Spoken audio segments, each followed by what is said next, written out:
Okay, hello everyone and welcome back to another Fiesta video. So today we're going to be tackling one of the main jobs that needs doing on the Fiesta, which is the water pump. As you can see, the one that's on the car is actually so bad that it drains the coolant without the car even running. The car doesn't even need to be pressurized for the coolant to come out. So I went to Euro Car Parts and grabbed this one. It was like £25 I think for this, and you also get the gasket with it as well, as you can see. And then I picked up some coolant as well, because obviously that's going to need filling up. I don't want to jinx it, but it should be quite a simple job today. Just removing bits and pieces sort of on top of the engine that cover the water pump, and then obviously removing the old water pump, putting the new one on. Never done it on a Fiesta, never done it on a Ford, so this will be interesting and it'll be a learning process for me as well. So without further ado, let's get started.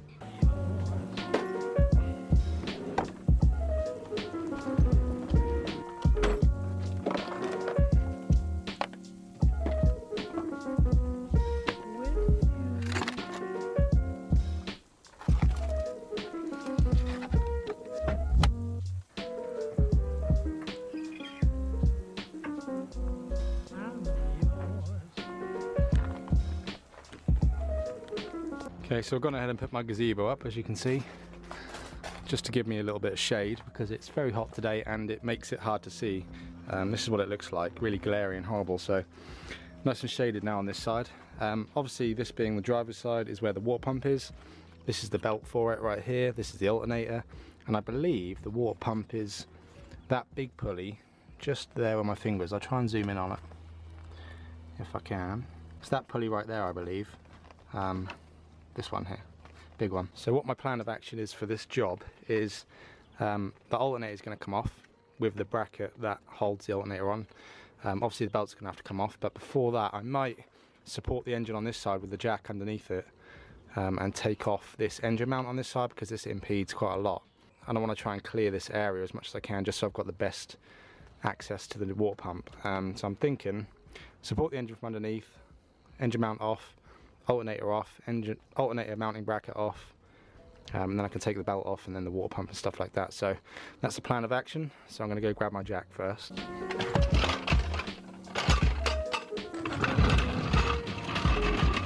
Okay, so my jack doesn't actually fit, well it does fit under the car, it goes under, but it doesn't quite reach the bottom of the engine. It's not quite long enough.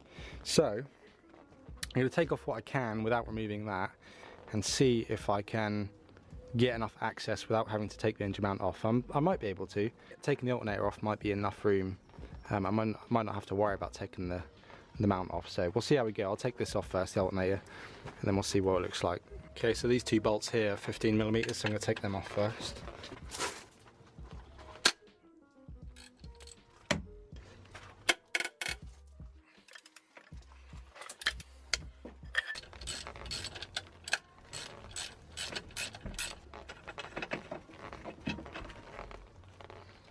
I've got to be honest, I'm already stuck. You just saw me take that bolt out and I took that nut off, and I was thinking about getting the belt off next because that's probably the best thing to do. However, I cannot seem to figure out which one of these pulleys is the tensioner pulley. How does this belt get tension? It's not on the alternator like some cars. That pulley there is a little idler pulley, that one on top. So where do you tension the belt on this thing? I cannot see for the life of me a tensioner pulley anywhere. I think what I'm going to do is I'm going to jack the driver's side of the car up, take the wheel off, and then remove the wheel arch lining to get better access to the pulleys, because as you can see, access is awful and I just can't see where the tensioner is on this. I might have to Google it as well, but I definitely think it'd be worth getting this wheel off so that we can get better access to the pulleys and stuff through this way.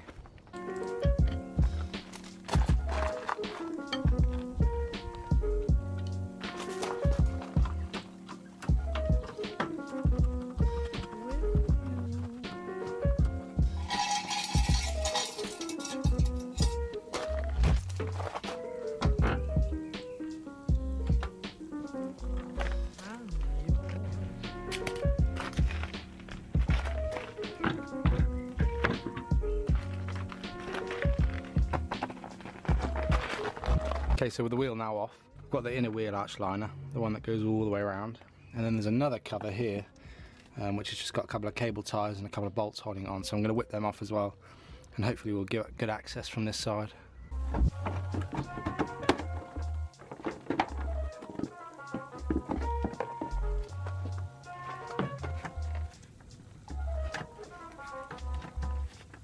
So with those two covers off, one of them was here, the other one was obviously the wheel liner. We've got a better view of our pulleys now. This one I believe is the water pump, where my light is right there, where it's touching.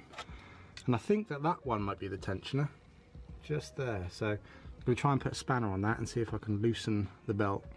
I don't know how well you'll be able to see this, but if I put my ratchet on this one, which I thought was the tensioner, and turn it anti-clockwise, you can see the belt loosens. See it moving there.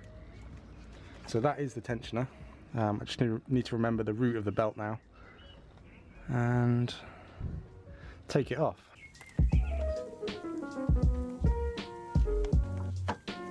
Okay, so there's the belt off the alternator. As you can see, I just pulled it off the water pump when I loosened it. So with those two bolts out, there's just one more bolt on the bottom of this alternator to take out, just where my finger is, and then the electrical connectors, these two, got to come off as well. I think it goes without saying, before messing with the alternator, just take the negative off the battery, just so that there's no power going to it.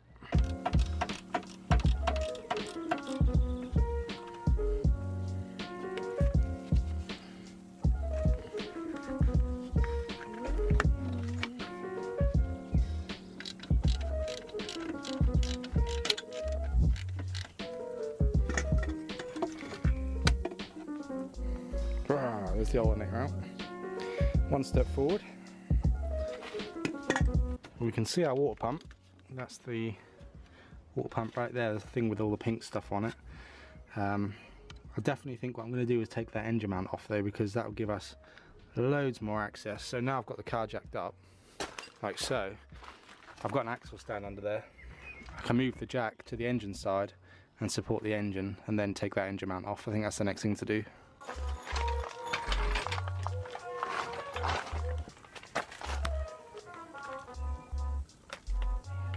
Okay, so this thing looks like it's held on with 3 bolts there, one massive nut there. I don't even know if I've got a socket that big to fit on that, so I might need to use a adjustable spanner or something. And then the bracket that mounts to is held on by what looks like about 3 13mm bolts as well, so that will come off, and the mount. Then we can take these covers off as well for the timing belt. Alright, I didn't have a socket big enough to fit this nut, but I've got the Big Daddy spanner out and I've managed to crack it loose, as you can see. So I'm going to spin this one off first. It was quite tight, but it did come off. There we go.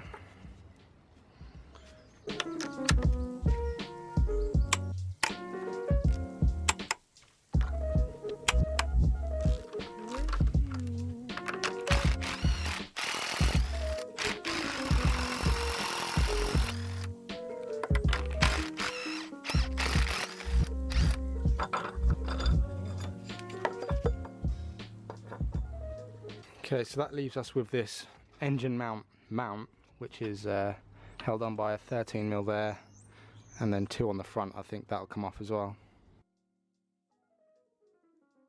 I'm going to be honest, the design of this Ford, and probably most Ford engines, is pretty rubbish. This side of the engine, which has got all the auxiliary belts on it and power steering pump and water pump, is very, very close to this side of the engine bay. As you can see, there's like no room to work in here. This is the water pump here I'm trying to get to. And look how little room there is. I just had to get that tensioner off, and I've taken the bolts out for this. But I've also got to take all the bolts out for the plastic cover on the timing belt. And they're so awkward to get to. There's one right here. You can't even see what I'm pointing at, but they're just in such awkward positions. It's making this job probably like 10 times harder than it should have been, but we're getting there. I'm going to take out this last few bolts, get this cover off. And then I will show you where we are then. Well, I can't even remember the last thing I filmed. This has just been an absolute pig of a job so far. To be honest with you, I didn't do much research into how to do this. I've never done it on a Ford before. I didn't realise how many complications there was going to be. To get one part off, you need to remove another one, but then to get that off, you need to remove another one. I've had to remove a crazy amount of things to get to the water pump in the beginning. And now I've been stopped in my tracks by the crankshaft pulley down the bottom. I tried to impact it off, but it's so tight. So I think I'm going to need to order a like a special tool to keep the crank from spinning, so I can use a breaker bar or something to loosen it. But my goodness, it's turned out to be a real job. I'll quickly show you what I've done, and then I think I'm going to leave this here and then carry it on in another video, because this is a lot of work. I apologize I haven't shown you everything, but it's just been one of those days where I just really wanted to get it done. It ended up raining on me as well. It even ended up raining on me as well, so it's just not been a good day. It's been one of those days where things just haven't gone right. I've lost a load of tools as well. I don't know where they've all gone, but I've lost a load of stuff. So let me just show you what I've been up to. Obviously the alternator's gone on the front, I showed you that. The belt is off. I had to loosen the power steering pump, which is this one at the back. I had to loosen that so I could get to the bolts that go around on this plastic cover here. There's one behind that pulley there. I had to remove a pulley from here, just see where that hole is. I'll obviously remove the engine mount, this one that sits right here, and the pulley that goes on the water pump as well. I managed to get that off. But that crankshaft down there, that pulley right down the bottom, is the one that stopped me in my tracks at the minute. That really is on there, so I'm going to need to buy myself a tool to hold the crank in place whilst I undo that. Here's all the bolts and stuff that I've taken off, and as you can see, my tools got absolutely soaked. So there we are. I'm going to leave this video here. It's a little bit of a mess of a day, but like I said, not every job goes straight forward and goes our way. So I hope you guys enjoyed this video. If you got any tips or tricks for how to do a water pump on one of these, if you've done it before and have got any useful information, then let me know in the comments down below, and I'll see you in the next one.